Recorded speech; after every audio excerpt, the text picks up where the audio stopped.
Hi, this is Dr. Paul with Car Injury Care TV, and we're talking with Dr. Papia about common car injury questions and answers. And the question we're going to be addressing today is, here are some tips to help increase your automobile accident compensation. So let's talk about a few of those tips. Let me just ask you just flat out, what are some, and first of all, is there a difference with doing some things that will definitely help increase your compensation versus what will definitely hurt your compensation after an automobile accident? Absolutely. Okay. All right, off the top of your mind, can you think of any offhand that will definitely help or hurt? Well, first of all, when you're in an accident, you want to make sure you get an accident report if you can. I would probably, from what I understand, you can insist to do that, with the exception, I think, on private property or something. But you want to have that documented. Okay. So you definitely want to file the report. If you don't have an auto accident report, that will hurt you. Right. What about whether you hire an attorney or not? Will that help you with your compensation or not? Absolutely will help you. So it's better to have an attorney than not have an attorney? Right. Okay. What about if you had medical bills? If you have medical bills from an accident, how does that relate to being compensated? Well, let's put it this way. If an individual had a minor injury, let's say that could happen in an accident, and the expenditures for that was a low dollar amount, throughout, whether it be 500 or something, as compared to someone who has suffered a herniated disc from a whiplash with nerve complication, that individual may have to have surgery. Well, it's a difference of night and day. I mean, when you look at all of that and the expenses accompanying the actual trauma and what they had to have treatment-wise, of course it's going to be a much larger settlement. So generally speaking, the more health bills you have, the higher your compensation, meaning correlating that there's a relationship between you have more injuries. Yes, yes. Okay. Of course. So your medical bills. What about time off from work? How does that relate to compensation?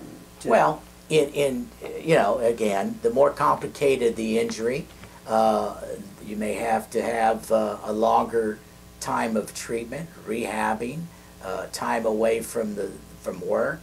Gosh, all things can, I've had patients that they weren't able to go back to work for several weeks. And even when they went back, I've had some where the job would not let them come back until you gave them a discharge, that they're perfectly well. And in some of those cases, they're not. And so their job can be jeopardized. I mean, it goes into some complications. Now, I know every case is unique to itself, but generally speaking, it sounds like the more time off you have from work, chances are you're going to have a higher compensation. Yes. I know every case is unique to itself, but generally speaking. Right, right. What about, same with car damage? Would you say is that true, that maybe if you have more car damage, then chances are you may have more compensation? Is that a true or fair analogy? That is a fair analogy. That is, okay. Yes. Okay. And what about, let's go into the attorney. Is there a difference in the types of an attorney that you could hire, like a certified trial lawyer versus somebody who does PI versus somebody who doesn't do personal injury? Is there a difference in the type of an attorney you could use that will definitely impact your compensation? Well, I think it'd be like you want to go to a specialist in the law field as you might want to go to a specialist in a health problem. And in the case of an attorney, you want someone, that definitely handles personal injuries primarily. That's what makes his living from. And that he's actually has been to trial. He's been in the courtroom. He knows what it's like in there and what he has to deal with. And so, these things such as that he has experience, that he hasn't just recently opened his practice, and that he personally is going to be involved in taking care of your case. What about the attorney who does divorce, bankruptcy, and a little personal injury? Well, it goes without saying, that wouldn't be the one I would be hiring. I'm going to look at, he may be reasonably good at all those, but he's too diversified. I want somebody that, as I said, that's what he does. That's his specialty. And stays, okay, and stays on it. top of it. Absolutely. I see.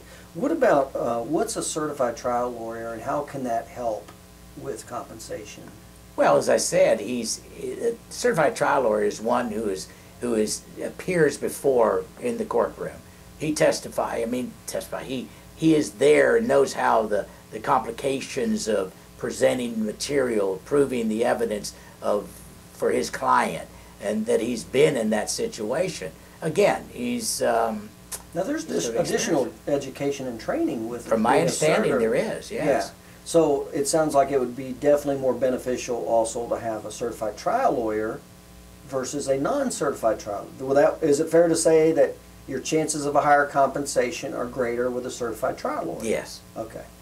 And then what about the AMA impairment guides? And again, the AMA impairment guides help to quantify an injury to a number. What about using an attorney who uses the AMA impairment guides versus one who does not? Well, he's going to understand the extent of those injuries and what the compensation would be, because he's familiar with them. He knows whether or not that the doctor involved in the case is knowledgeable in that area, if he's knowledgeable himself. So if you had an attorney who did not use or was not familiar with the AMA impairment guides, your compensation, would it be fair to say, would definitely be much more limited? I would say so. Okay. And then what about the doctor also? Is it fair to say the same with the doctor? It should be the same. He should be very familiar and know how to use them. Okay. Can you think of any other reasons that help increase somebody's, other tips to help increase a compensation in an auto accident case? Well, pretty much as we've talked about, the extent of the injury, the permanency, how does it affect the person's ability to earn in the future, whether their daily life activities have changed. Well, let me ask you this specifically. What about going to court, an attorney who's willing to go to court for your case versus one who won't go to court and just settle out of court? Are you going to get more compensation or less, or does that even have any relation to any of this? Well, again, if it's a certified trial attorney, he's going to go to court because he knows he's got a good case, and that case should have a good compensation, as compared to taking the, whatever's offered by the claims adjusters. So the attorneys who generally don't take their cases to court and just kind of settle on the side, would you say that their chances of having an increased compensation are greater or lower? Probably lower. Lower, okay. All right. And, well, that makes sense. Can you think of any other reasons or tips that would help increase somebody's compensation? What if they settled too early? Oh, absolutely. I'm sorry. Yes, if you settle too early, then you in turn it's like you would have to have a crystal ball to know what the future would have as it relates to how is this injury going to be in the future? How is it going to impair me? Or is it going to impair me? So the way I would say to an individual is give time to getting the proper evaluation and treatment that you need, and making sure you go to the doctor, whatever doctor you go to, that if he set up some sort of a treatment plan to help you, recover as much as possible, stay with that. And so again, if you go to settle a case, you're not going to be able to get the proper care. You could have problems arise from all kinds of things. What kind of time frame should somebody allow before they try to settle their case? Well, up to a year. 1 year? Yeah. Do you know what's that based on? Anything in particular? Well, based on the healing, what they have to do with the 3 phases of healing. Mm-hmm. So how does that impact somebody's compensation if they settled earlier versus later relative to how they heal? Well, first of all, they wouldn't.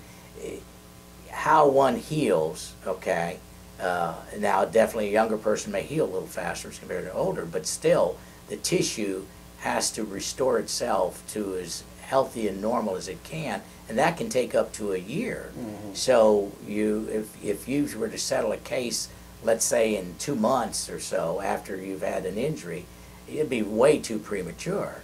So you have to give time for one to see, after you've gotten the proper care, to be able to see and follow up care if necessary, to make sure that all the tissue is healed completely, and then see whether there is any impairments. See if So there is what any. I'm hearing you say is somebody, if you settle too early, you may actually have a permanent injury that's not documented in that case yet, and Right. therefore won't get the benefit, the financial benefit of that. Absolutely. So if one was in a hurry, oh gee, I want to settle, and I don't feel I'm hurt that bad, and gosh, you know, they offered me this much, I could use that now financially. I just think it's a bad mistake. They're not thinking clearly. I could see people saying that. Do you have patients that kind of think that? Yeah, I mean, because they're maybe not hurting as badly as they think they should, but yet you would have documented, well, you've been hurt, this is the treatment you need, but they're just thinking, okay, I could use that Right. 1,000 or 2,000 or whatever it is.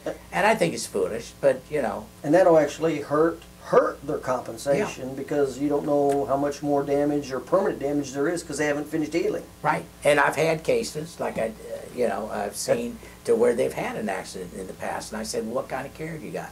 Oh, you know, I went a few times or something, and I said they were injured. They documented, yeah, my neck, I had a little whiplash or something, and they didn't get proper care. And when I go to do an exam on them, and I'm not talking so much just an auto accident, people that have chronic disorders. And sure enough, when you go to examine them, especially X-ray or MRI, there's all kinds of evidence of permanent injury from something that they considered wasn't that serious. But they weren't compensated. They weren't compensated. How many times do you see that? Somebody who's in an accident, settled early, and then you see them maybe months or years later, now they have a permanent injury, and that wasn't part of the compensation.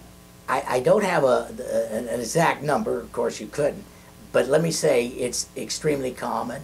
There isn't probably a few weeks or a month that goes by that I don't see that. Yeah, yeah. I mean, Wow. it just happens. Yeah. So the bottom line is really wait till the doctor gives you a release Right. totally Right. before you decide to settle. Absolutely. Yeah, okay, good. All right, well, that was good. There was a lot of tips on how to increase your compensation in an automobile accident injury with Dr. Joe Papia, Papia Chiropractic here in downtown Tampa. He has over 50 other videos of how to common car injury questions and answers. You can pick those up over at papiachiropractic.com. And just look for the auto accident tab right there. You can pick those up. And especially the common mistakes, the most common mistakes that you'll make, so it'll help you avoid those. Head on over there and pick those up. It's papiachiropractic.com. It's under the auto accident tab. And we'll see you over there. You take care. Bye.